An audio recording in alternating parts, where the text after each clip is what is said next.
Champion of the World Choir Games in category Young Children's Choirs.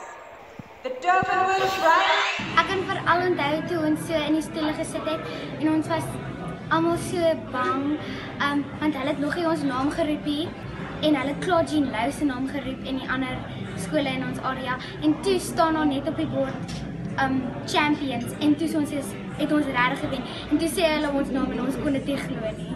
Ek net onthou hoe ons naam gecheer en almal hardloop het af na die stage toe om foto's te sing. Ek sal alles onthou, dit is alles so amazing memories en ek sal veral onthou vandag vir die president.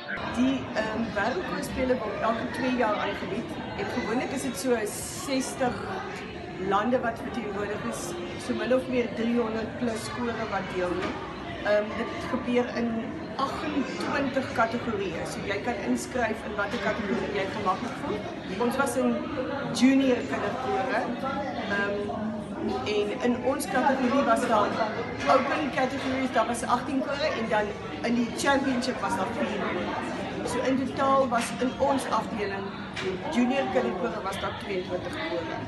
So in elke afdeling is daar's minder en meer, maar ons het 'n redelike groot kategorie. So dit is 'n baie groot probleem.